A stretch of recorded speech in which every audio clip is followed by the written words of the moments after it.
What is the best team in the NFL? Everyone has their own answer to this question. Some say the Chiefs. Holmes gets away before the hit. What a catch! Others say the Bucks. Brady deep down the middle for Evans. Inside the 30 of Carolina, and Mike Evans is down to the 21. Some even throw in the Packers. Rodgers on the move. End zone for Adams. He's got it. Touchdown, Packers! But I've always been more interested in answering where everyone else ranks. And after a couple days of thinking, I created a system with the help of the Bottom Line Views player rankings and ranked all 32 NFL teams from order 32 to 1. Today, Ultra will be making the case as the Atlanta Falcons for the 24th best team in the NFL.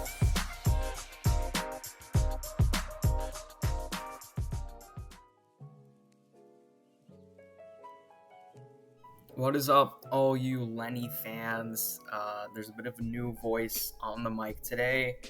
I am Ultra. I'm sure you know who I am. The reason I'm on the mic today is because I'm a huge Atlanta Falcons fan.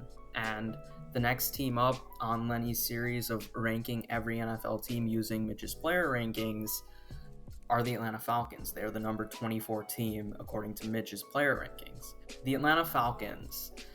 It has honestly been kind of sad to be a Falcons fan right now because you think of where we were 4 years ago. Even after the Super Bowl loss, there was still a lot of hope for the team. We had a very talented roster. We had one of the best rosters in the NFL. But really, since that Super Bowl, it's just kind of been a bit of a disappointment for the Falcons year by year. And the last 2 years, it's just been so hard to watch the team over the last 2 years. So, starting off at the quarterback position, Mitch ranked number 15, Matt Ryan. I think Matt Ryan is a good quarterback still. I believe I ranked him 10 in my quarterback rankings, so I'm a little higher on him than Mitch. I think overall he did more to win games than Mitch gave him credit for. I think in a lot of those losses, he was not the issue. It was the defense that was the issue, and he did not actually have a lot of support weapons-wise last year with Julio being hurt. Matt Ryan's been in the league for a long time, so obviously as he gets older, you'd expect his arm to decline, which it has over the last 2 years. Matt Ryan for a couple of years was one of the better, more productive deep passers in the NFL, and while he's not completely fallen off of a cliff, now Matt Ryan is still one of the most intelligent quarterbacks in the NFL. Matt Ryan is still one of the most accurate quarterbacks in the NFL, specifically in the short and intermediate ranges. So, Matt Ryan, good quarterback. Is he quite at the top anymore like he was in 2016? No, but still good. At running back, Mike Davis. Now, the thing with Mike Davis, I think personally, Arthur Smith is going to get a lot out of him just because Arthur Smith is very good with running backs. Mike Davis is going to play fairly well. I just don't see him as a true, very good number one running back ever. I think he's fine. I think he's a great backup. I think he's a lower end starter, which I think Mitch feels the same. At tight end, number 4, Kyle Pitts. Kyle Pitts is the best tight end prospect we've seen in a very long time. I don't remember a prospect at the tight end position hyped up as much as Kyle Pitts has in my entire lifetime. And I've been watching the NFL since 2010. Mitch ranked him at number 4. I ranked him at number 4. I think Kyle Pitts, despite not taking a single snap in the NFL, is as close to a guaranteed slam dunk of a player as we have in the NFL for a rookie. Hayden Hurst, Mitch ranked at number 26. I don't think Hayden Hurst is a great tight end. I think production-wise, he was pretty good last year. Hayden Hurst as a backup tight end, one of the best backup tight ends in the NFL. The Falcons' tight end depth chart is actually very impressive when you look at Kyle Pitts and Hayden Hurst. But yeah, Hayden Hurst, he's solid. Kyle Pitts, he should be a beast. At receiver, this is obviously big. There's no more Julio Jones. There is Calvin Ridley now stepping up as the number 1 guy for the Atlanta Falcons. Now, Calvin Ridley assumed the role of number 1 receiver for half the season last year when Julio was missing games. And he stepped in and he played well. He was, 1,400 yards, 9-10 touchdowns last year. He was very productive. Mitch ranked him at number 9. I honestly think you can argue he's as high as like 7 or 8. He's awesome. Calvin Ridley, stud. Russell Gage. Russell Gage was pretty productive last year, had almost 800 yards. I don't think Russell Gage is amazing. I think he's just solid. So the Falcons, great receiver 1, to lower end receiver 2, and no real wide receiver 3. The Falcons offense overall came out to 16th, and while they have a good quarterback, what really hurt the Falcons offense was the offensive line. The Falcons offensive line only came out to number 28 for Mitch, and that is largely because we don't really know what this offensive line is going to bring to the table in 2021. In the draft, they drafted Lindstrom and McGarry in the first round a few years ago in 2019. And, with Lindstrom, he's the star offensive lineman on the team. He was graded as a top 10 guard last year for PFF, and he'll be the right guard of the Falcons for what should be the next 10 years. Jake Matthews, he's still got 2 to 3 years left of quality play at left tackle, but the other 3 positions is really where we don't know what's going to happen. So Caleb McGarry is a starting caliber right tackle in the NFL, and I think this is a big year for him. At center, replacing Alex Mack will be Matt Hennessy. Hennessy, complete question mark. Has barely played from what I saw from him last year when he played. Not too impressed, but he's a complete question mark. And at left guard right now, the starter is Josh Andrews, according to our lads, but that could go a lot of different ways. So the Falcons' offensive line is a complete question mark. Does it have potential to be pretty decent? Yeah, I would say so. But does it have potential to be one of the worst offensive lines in the league like it was last year? Certainly. And I think you've got to rank it as that based on it being a complete question mark. So the Falcons offense comes out to 16th. Moving over to the Atlanta Falcons defense, Mitch ranked it 27th, which honestly I'm surprised it was this high, given the fact the Falcons defense has been one of the worst defenses in the NFL over the last 3 years. Part of that is due to injuries, part of that is due to poor coaching, and part of that is just due to the defense lacking talent in a lot of areas. You start off in the interior defensive line with Grady Jarrett, who Mitch ranked 7th at the interior defensive line position.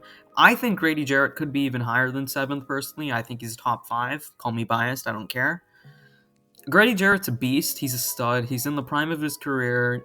He's been basically improving every season at this point. He's a stud.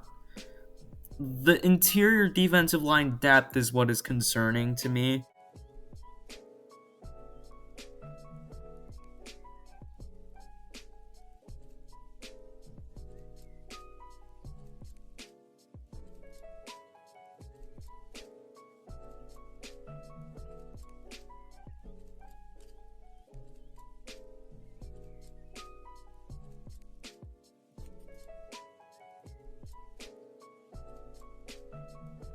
At edge, Dante Fowler, complete no-show last year, was invisible. I don't know where this guy was. Now, I think the thing with what I saw in the preseason game, and I know it's just preseason, so I'm not going to get too excited, but what I saw from Dean Pease is he blitzed a lot more. He got a lot more pressure, and I really liked how the pass rush played. Steven Means has shown some talent. Jacob Tuatidi-Mariner, we don't know what to expect from him. It's just kind of not the best in the defensive line area. Outside of Grady Jarrett, the linebacker position, this is probably the best area of the defense. In fact, it's definitely the best area of the defense. Deion Jones, Mitch ranked number 9. Again, I think you can argue he's even a little higher than 9, but Deion Jones is a superstar. He's a stud at linebacker. Foyside Oluokun really came onto the scene last year as one of the better linebackers in the league. I think Mitch ranked him at 27. That's a very good linebacker duo. Mykal Walker, who we drafted last year, actually had a pretty decent rookie year. So our linebackers, they're good. The secondary is a different story. The Falcons secondary has really struggled over the last few seasons. AJ Terrell is the number one corner. Terrell was inconsistent in his rookie year. He had good moments. I actually think AJ Terrell played pretty well for most of the year, given the circumstances and him being a rookie. But still, he's not special yet. Could he have a breakout year this year? Maybe. But, you can't bank on it absolutely 100% happening. Fabian Moreau, who we signed from Washington, was actually pretty decent for them last season. I like that signing. A bit of an underrated depth at there. Isaiah Oliver burnt toast last year. He sucks. Terrell and Moreau, those guys are decent. They're starting caliber corners. The number 3 corner kind of falls off. At safety, Duron Harmon, he's older. Still a solid player, just don't think he's quite what he once was. Eric Harris wasn't great last year for the Raiders. Jalen Hawkins could be decent, but we don't really know what to expect. And we drafted Richie Grant, who I personally think will be our best safety next year. But of course, he's a rookie. We don't really know what to expect from him. So overall, this Falcons defense, outside of Grady Jarrett and Deion Jones and Foyside Oluokun, lacks a lot of talent. Now, does it have a chance to have some breakout candidates and be a little better than it's been, especially with Dean Pease? Certainly, but is it a great defense by any means? No, it's probably still going to be a bottom 10 defense no matter what. Now to the what if segment of the video. Of course, Lenny has this for every video, and that is going to continue today. Now, what is the what if for the Falcons? Now, the first what if here is we're going to go back a few years to the 2017 NFL draft. The Atlanta Falcons are the 26th pick. They traded up to number 26 from 31, and they select Takarist McKinley out of UCLA. Now, Tack McKinley hasn't been very good. He wasn't very good in Atlanta. He hasn't been very good in the NFL. He's been a bust. I think it's fair to say. 4 picks later, at pick 30, the Pittsburgh Steelers selected TJ Watt out of Wisconsin. He has made 3 Pro Bowls. He has made 2 first-team All-Pros, and he is the best edge rusher in the NFL, in my opinion. Even if you don't think he is, he's without a doubt top 3 in the NFL.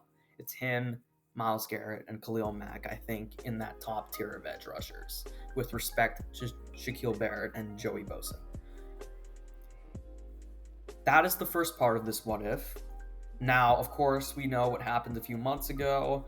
The Falcons traded Julio to the Titans. That is part of the what if. What if the Atlanta Falcons kept Julio?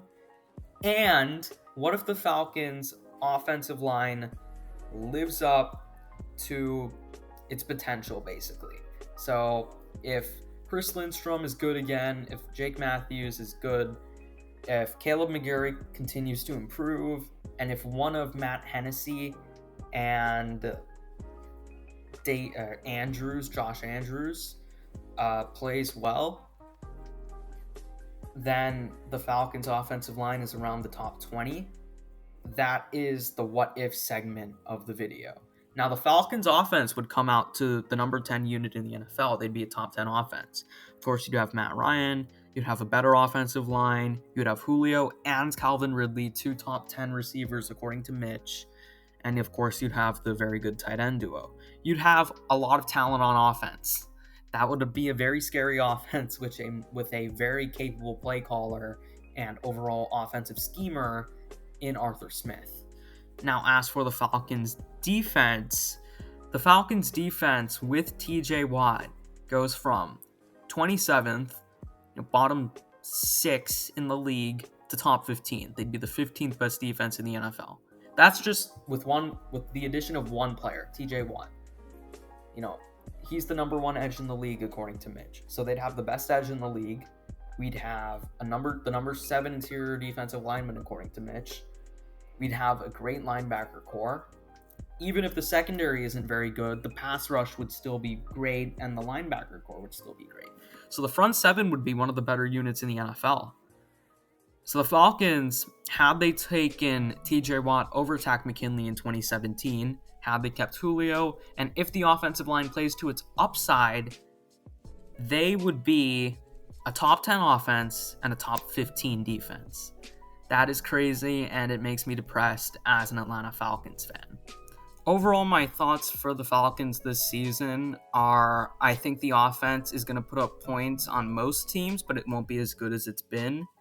And I still think the defense is a huge concern. I do think the division is not extremely strong. Obviously, Tampa's amazing. Carolina's getting better. I still don't think they're a great team or anything, though. And I think the Saints are due for a fairly significant amount of regression in 2020, or 2021, I should say. So I do think the Falcons have potential, if everything goes right, to finish second in the division. I just don't see them making the playoffs right now. You know, first year of a new coaching staff, a good quarterback, but an old quarterback who showed some signs of decline over the last 2 years. You know, only really one extremely reliable receiver, and again, offensive line and defense. Huge question marks on this team. Do you think I'm wrong? Do you think the Falcons could be better than I think? I really hope they are. I just don't really see it. Or do you think I'm on the money with how I see the Falcons right now? Thank you to Lenny for having me on the channel, and have a wonderful day. And don't forget to subscribe.